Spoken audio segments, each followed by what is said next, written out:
Amsterdam is one of the most beautiful cities in the world. But one thing that gets downplayed a lot is how easy it is to actually mess up here.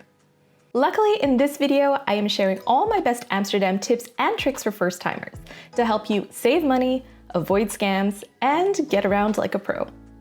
In case you're new here, hi, I'm Christina from happytowander.com. And this channel is all about practical travel tips, so be sure to like and subscribe if that sounds like your kind of thing. Now, let's get started with some Amsterdam travel planning tips. First, in terms of when to go, do be mindful of the fact that Amsterdam is probably one of the busiest tourist destinations in the entirety of Europe. So regardless of when you go, you can probably expect there to be at least some crowds. With that in mind, do try to plan for off-peak periods if avoiding crowds is a big priority for you. In addition to the usual summer and holiday rush that most European hotspots do experience, Amsterdam does also have an additional peak season around springtime because of its world-famous tulips. So think usually from March to May, it can be really busy there as well, especially because this period of time tends to coincide with the Easter holidays that a lot of European countries do have. And these are really lengthy holidays that usually span several weeks, which means during this time, you're also going to be seeing a lot more families and students traveling to Amsterdam as well. In addition to that, Amsterdam is just a super popular city break for people who want a weekend trip away. So ideally, if you're looking to minimize crowds, I would recommend going on weekdays and also going during the off-season like winter or maybe late fall. Now, in terms of booking a place to stay, I would say whenever possible, try to book a hotel. Airbnbs are a pretty controversial topic in the Netherlands, especially in Amsterdam, where there's a pretty severe housing shortage. And besides not wanting to contribute to those issues, renting an apartment rather than a hotel can come with a lot of extra inconveniences as well, such as arranging a time to check in with your host and corresponding with your host, etc. As an example of this, on my most recent trip to Amsterdam last year, I rented what looked like a really nice apartment on booking.com. And the apartment itself was very nice, but in addition to the absolutely wild list of rules that they eventually sent me, I also had to bank transfer them a €500 deposit, which was actually more than the nightly amount that I was paying to stay there. And the cherry on top is once we got there, they were drilling at random hours of the day because they were actually renovating the apartment above, but nobody told us that when we were booking. Eventually, I did get my deposit back, but I had to follow up, and it was just a whole ordeal. So I would say whenever possible, book with a hotel. It's honestly so much more convenient. And if it's within your budget, I would highly recommend booking a place to stay in the city center as much as possible, just because Amsterdam is actually quite compact and it's really nice to just be able to walk around and enjoy the city and not have to worry about commuting back to your hotel. So if you can, do try to prioritize location, because I think that's just the best way to experience the most of Amsterdam in a short amount of time. If that isn't possible, however, I would just advise picking somewhere that is close to a metro station or tram stop, or if you want to look even further out, somewhere that's close to a train station. Just because the Netherlands is actually really compact, so you could stay in a neighboring city and be in Amsterdam within 10 minutes. So if you want to broaden your search a little bit, that's totally possible. I know a lot of people recommend staying in Haarlem rather than Amsterdam because you can take the train in and it only takes a few minutes. That said, if it's your first time, I honestly think you should try to stay in Amsterdam because it's such a lovely experience, but do whatever works with your budget. If you're looking for a cheaper neighborhood within the city, the Noord neighborhood across the water is actually full of really affordable options. And it's just a cool neighborhood as well, with a free ferry that takes you over to the Amsterdam Central Station in less than 5 minutes. So it's a really nice alternative. I've stayed there in the past and really enjoyed it. And it's worth noting that if you're into quirky accommodation, Amsterdam is a really great city for that. In the past, I've stayed in a houseboat, I've stayed in a hostel housed in a former laboratory, I've stayed in a hostel housed on a train, which I honestly wouldn't recommend because it was literally just an old train that they turned into a hostel. You couldn't even lock up your own room or your belongings and stuff, so it wasn't great. Amsterdam is also home to a boatel, which is pretty self-explanatory, as well as a hotel located in a crane. So overall, there's a lot of really cool options. So if you have the budget for it, do be sure to shop around and kind of look for those unique experiences. Now, in terms of how long to stay, I think a lot of people assume that 1 or 2 days is enough for Amsterdam because it's quite a small city. But to be honest with you, I think 3 or 4 days is definitely needed for you to properly fall in love with the city. And I say that because 1 or 2 days is fine if you're just gonna walk around the city, look at the monuments, and not actually go into any of the attractions. But for you to actually do the city justice and go see the inside of the museums, actually enjoy those experiences, you do really need at least 3 or 4 days. Plus, having that extra time will allow you to venture a bit out of the city center so that you can experience some of those smaller neighborhoods that make Amsterdam such a special place. If time allows, I would also highly recommend booking a day trip or two, just because, again, the Netherlands is so compact that from Amsterdam, you really have a bunch of really amazing day trips at your disposal. So some of the more obvious ones are Seymour St, which is where you can see a lot of windmills and wooden clogs. And in the spring, there's the Keukenhof Gardens, which are the largest gardens in Europe. But in addition to that, within an hour from Amsterdam by train, you have tons of cool cities like Rotterdam, Den Haag, Delft, etc. And Haarlem, of course, which I mentioned previously. So definitely make sure to add some more Dutch destinations to your itinerary if you have time, because it's so easy to travel within the Netherlands. So don't just limit yourself to Amsterdam. Now let's talk about transport and getting around Amsterdam. First off, Schiphol Airport is actually very well connected to the city by train, so this is probably going to be the cheapest and easiest option. The journey takes less than 20 minutes and it's actually very affordable as well. That said, if you are taking the train, do avoid buying tickets from these machines that can be found at train stations across the country. This is not because they're a scam, they are absolutely legitimate. It's just when they print the physical ticket for you, they do give you an additional surcharge of €1, which doesn't sound like a lot, but the alternative is actually much easier. So you can either tap in and out with a contactless credit or debit card, and then they'll charge you automatically, which I think is probably the simplest way. Or if you want, you can also book a ticket online. In order to get these tickets online though, and also for just general navigational purposes, it's very important that you get a data plan for your trip. And the easiest way to do that is by buying an eSIM. On that note, this week's video is brought to you by Airlo, my go-to eSIM provider that provides easy and affordable connectivity to over 200 countries and regions around the world. Long story short, eSIM stands for embedded SIM, which means it's pre-installed on your device and works 100% digitally to connect you to your telecoms network as soon as you land. This means you can be connected as soon as you arrive in your destination without needing to switch those physical SIM cards in and out, which I did for years and do not miss at all. These days, you do really need internet for everything, and Airlo just makes it super easy, and it's also a lot more affordable than roaming for me, so it's really just a win-win overall. The best part is you can easily buy eSIMs on the Airlo app, pre-install it and set it up in advance, and then just activate it and know that you're gonna have data as soon as you land. I honestly always assumed that eSIMs were really complicated, so I avoided them for the longest time, but it's surprisingly painless. So if you wanna try them, be sure to check out the link in my description, and there's also a discount code in there for you to try it out. All right, thanks again to Airlo for sponsoring this week's video. Now let's get back to the navigation tips. All right, now once you're in the city center, honestly, the best way to get around Amsterdam is just on foot. The city is so beautiful and you get to see so much that way when you're just walking around, getting lost. I know it's a total cliche, but it's honestly the best way to get around. In contrast, I would say please do not rent a bike in Amsterdam unless you are a very proficient cyclist. Cyclists in Amsterdam do not mess around, and they have very little patience for tourists who aren't familiar with the rules of the road and aren't proficient on bikes. So really just save yourself the trouble, save yourself the pain. If you're not great on a bike, do not rent a bike in Amsterdam, no matter how cute it looks. For longer distances, of course, you also have the free ferries, as well as the metro and trams that are all run by the local transport operator, which is known as GVB. That means that when you buy a day ticket or something with GVB, that ticket is actually valid across these multiple modes of transport. So you don't need to worry about getting different tickets for the tram compared to the metro. That said, I would prioritize trams over the metro just because trams are above ground, and so you do get to see a lot more that way.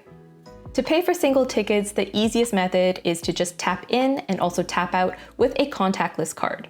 This way you're charged automatically and you don't need to worry about buying the right ticket. But that said, there are quite a few ways to save money, so I'm gonna try to summarize the different options as well as I can, but just know that it is kind of confusing, and I hope you don't think that's my fault because they just have so many different possibilities, so I'm not gonna tackle all of them, but I am gonna focus on the bits that I think are most relevant for tourists.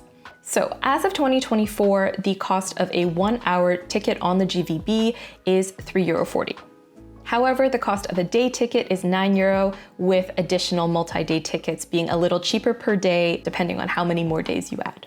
This means that so long as you are planning on taking more than 2 rides a day, it will most likely be cheaper to get a day ticket. That said, if you are taking the train from the airport as well, there's actually another ticket called the Amsterdam travel ticket. This includes the train to and from the airport, as well as local trams and metro. This starts at €18 for the one-day version. There's also an Amsterdam and region ticket, which costs a little bit more, but basically this just expands the validity of that other ticket to the greater Amsterdam area. As well as a Holland ticket that includes transport within the entire country. Finally, adding even more confusion is something called the iAmsterdam card. So basically, this is a sightseeing card meant for tourists that includes access to 70+ attractions in addition to day tickets for local public transport. So if you're planning on doing a lot of sightseeing for paid attractions during your time in Amsterdam, and you're also planning on using a lot of public transport, this is probably going to be the best value. I'll discuss this pass a little bit more later just because it can also be a bit confusing.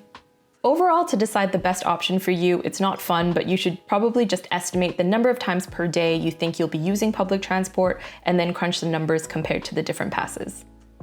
Now, if you're planning on doing day trips or you're planning on traveling around using public transport, a really great website is known as 9292. Basically, you just enter your point A and point B, and then it'll tell you step by step all the different buses or trams or connections that you need to take to get there. The GVB also has an app of their own. Honestly, as you can probably tell, there are tons of different tickets and ways to get discounts. I've just covered the different ones that I think are most relevant for tourists, but if you want a full list, and it's a very long list, be sure to check out the official website. All right, next let's move on to attraction tips for Amsterdam.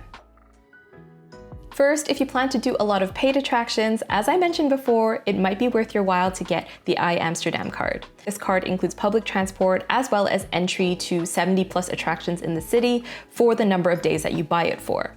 Confusingly though, you might think, oh, 70+, that's a lot, but it doesn't actually include every single major attraction in Amsterdam. So some notable ones that are missing include the Anne Frank House, which isn't included, and as of 2022, also the Van Gogh Museum. So before you buy this pass, do make sure you go through the list on their website to see what's actually included to make sure that the sites you want to see are actually included in the pass. And make sure you're specifically looking for the free with the iAmsterdam card label, just because their website is a little bit tricky. They do actually show you a list of attractions that includes ones that they give you a discount to, or ones that just have tickets for pre-booking online. So you really do need to look for that label to make sure that that attraction in particular is included in the card. Attractions in Amsterdam can be quite pricey though, so oftentimes admission tickets are like 20 to 30 euro, so a lot of the time this card can really save you a lot of money. Of course, just like with the transport tickets, it's not just this one card that they have. They actually have many different discount cards, and again, it's kind of confusing, so I'll try my best to sort of recap the ones that you might find interesting. So the other main contender apart from the iAmsterdam card is the Go City Pass. So I've used this pass actually in London and also in New York and have always really enjoyed using them. That said, in Amsterdam, their offerings are definitely more geared towards experiences and attractions rather than museums. So if you're interested in going to museums when you're in Amsterdam, it's probably a good idea to stick with the iAmsterdam card. On the other hand, if you want things like tours and excursions, then do look into the Go City Pass. Another perk of the Go City Pass is they actually offer two different options. So the first one is the all-inclusive pass, which is very similar to the iAmsterdam card in that you buy a certain number of days, and then within those days you can see as many attractions as you want. And then they also have the Explorer Pass, which is where you buy a set bundle number of attractions and then you pay one price for that. And the cool thing about that one is that pass is actually valid for 60 days. So definitely more ideal if you have a longer trip and you want to spread out the sightseeing rather than condense it in just a few short days.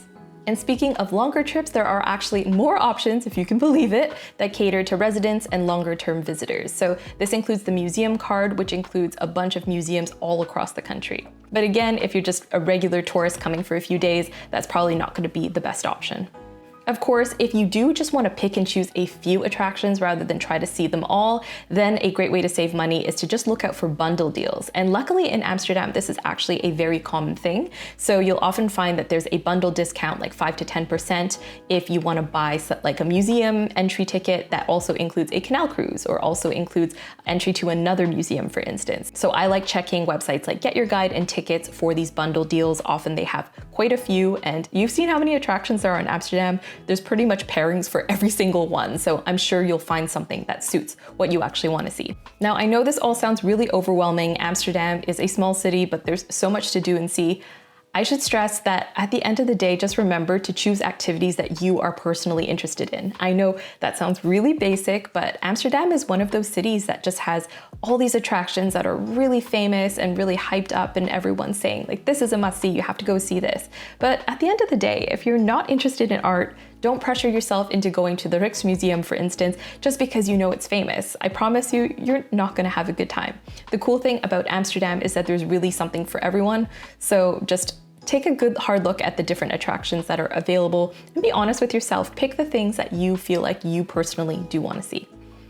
That said, I would urge you to prioritize uniquely Amsterdam attractions while you're in town. So what I mean by that is in Amsterdam, there's tons of attractions, and some of them don't really have a lot to do with the city of Amsterdam or the Netherlands in general at all. So for instance, Madame Tussauds, which is a wax museum, or Ripley's Believe It or Not. Those are two very popular attractions, and I'm sure they are really fun, but I feel like if you don't have a ton of time in the city, you should be prioritizing things that are distinctly Amsterdam-y, if that makes sense. So just keep that in mind. And also prioritize free things as well. Amsterdam is not a cheap city, but if you're on a budget, there's actually quite a lot that you can do without spending a lot on attraction tickets. So off the top of my head, there's the Amsterdam City Archives, and also some of my favorites, the free views from the Nemo Science Museum, which is completely free for the public to access, as well as the view from the Amsterdam Central Library Terrace. Now for the next tip, for big attractions, make sure you are booking well in advance. Peak season in Amsterdam, or just Amsterdam in general, is no joke, with some of the bigger attractions often booking out weeks, if not months in advance. With the Anne Frank House, for instance, tickets get released 6 weeks before the date, and they sell out pretty much instantly during peak season, so make sure to plan ahead. Next, make sure you are venturing beyond just the touristic center of Amsterdam. Most of the time when visitors come to Amsterdam, they do stay within this very middle part around the red light district. Maybe they'll venture out to Jordaan, but there's honestly a lot of really nice neighborhoods in Amsterdam to check out if you have the time. So if time allows, make sure you are exploring other neighborhoods like Amsterdam West and De Pijp, and I'm personally a big fan of the Noord neighborhood. They have a really cool street art museum over there that I would highly recommend checking out. But that said, next week I do have a full video coming all about the best things to do in Amsterdam, so be sure to subscribe so you don't miss it. Finally, if you are looking for this specific photo op, I hate to be the bearer of bad news, but that sign has not been there since 2018. It's actually now by the airport, but people are still looking for it. So make sure you know you will not see the sign here when you go to this Museumplein area, but if you want to find the sign, it's at the airport. All right, now let's move on to food and drink tips for Amsterdam. First off, if you have a restaurant that you have your heart set on, make sure that you're booking a reservation. As I mentioned before, Amsterdam gets super busy over peak periods, and odds are if you have a restaurant you want to try, other people want to try it as well. So make sure you make those bookings. Of course, there's over 1,000 restaurants in Amsterdam, so you won't starve if you want to be a bit more spontaneous, but if you have your heart set on a specific place, make sure you book it. For an easy way to book tables, you can use websites like OpenTable. My next tip is to just be wary of places that have become super famous thanks to social media. Oftentimes, these viral spots can be overhyped. And I think a big part of that is just the fact that a lot of them do focus on aesthetics more than they focus on taste. So a really great example of this in Amsterdam is stroopwafels. So stroopwafels, I think, are meant to be eaten plain. They're really good on their own, but a lot of the more popular places are the ones that dunk them in chocolate, cover them in candy, and I just don't feel like that's the best way to experience them. So make sure you're always looking into the reviews to ensure that it's not just a tourist trap. Now, speaking of viral sensations, one place in Amsterdam that has completely blown up on social media and always has a super long lineup is Van Stapelen cookies. So these cookies are really good, but one thing that most people don't know about is you can actually skip the line entirely if you book these cookies online in advance. So I recently did this on my trip, and it was just the biggest life hack because I got to just strut in there, skip the lineup, and I felt like a celebrity. So remember, just go on their website, pre-book the cookies, and then when you go, you literally ring this golden doorbell, and then they let you in to grab your cookies without having to wait. Next, we should probably address the difference between coffee shops and cafes, because in Amsterdam, or in the Netherlands in general, there is an important distinction to be made. So let's make this clear. If you're looking for coffee and just coffee, go to a cafe. If, however, you want some other things, then go to a coffee shop. Don't make the classic tourist mistake of going to a coffee shop when all you want is a cappuccino.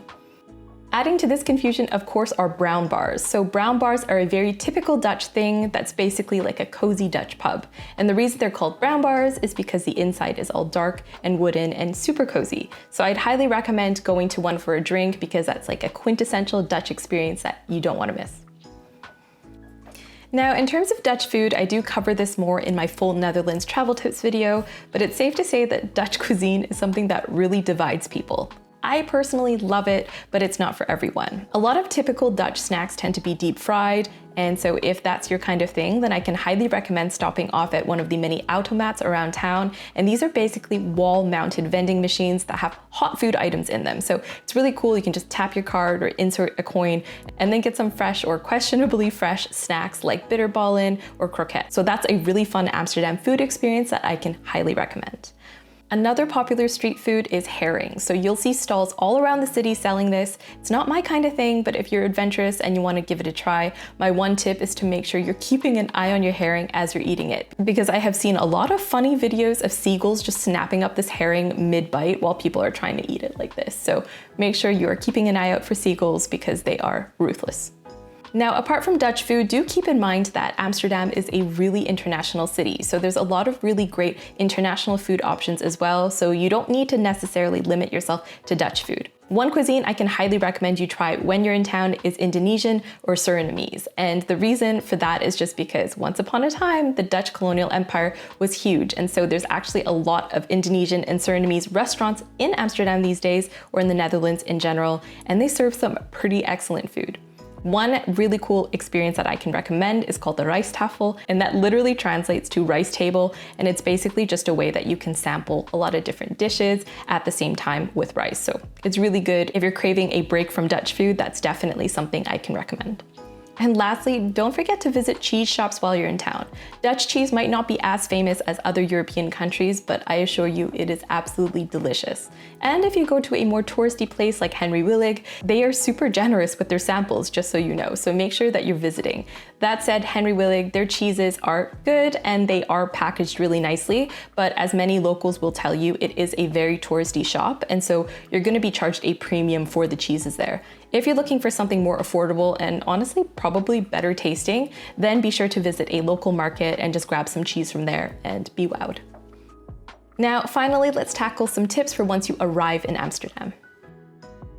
The first is to be mindful of bike lanes. I've alluded to this before, but cyclists in Amsterdam have no patience for clueless tourists. So in Amsterdam, the bike lanes are actually usually right next to the pedestrian lanes. And if you're new to the city, you might not notice them right away. So this is how you can tell when something's a bike lane. Most of the time, it's gonna be red. So keep an eye out for these red lanes. Make sure you're not walking into them, especially not if you're trying to take a photo or something like that, because you will probably get run over. And trust me, pedestrians do not have right of way in Amsterdam. So keep an eye out for bikes.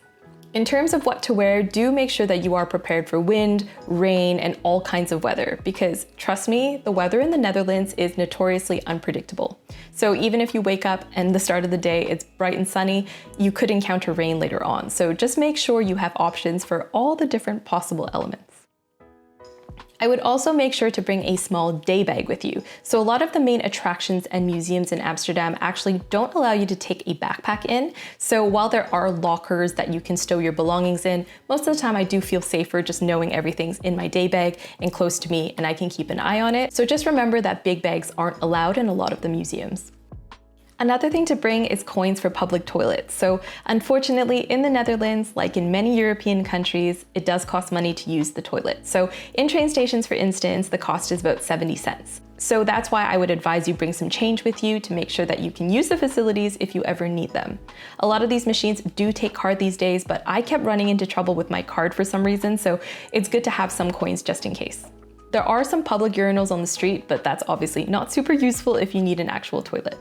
And the final tip is honestly common sense, but it's worth repeating, and that's just to be respectful. I know a lot of visitors come to Amsterdam to party or to take advantage of certain vices, but at the end of the day, Amsterdam is still a city that's home to hundreds of thousands of residents. So do remember to treat the city with respect, remember that it's someone's home, don't take photos in the red light district, don't be shouting at the top of your lungs while you're walking home from the bar, things like that. All right, thank you so much for watching. Be sure to like and subscribe for more practical travel videos just like this one, and I'll see you guys next week. Bye!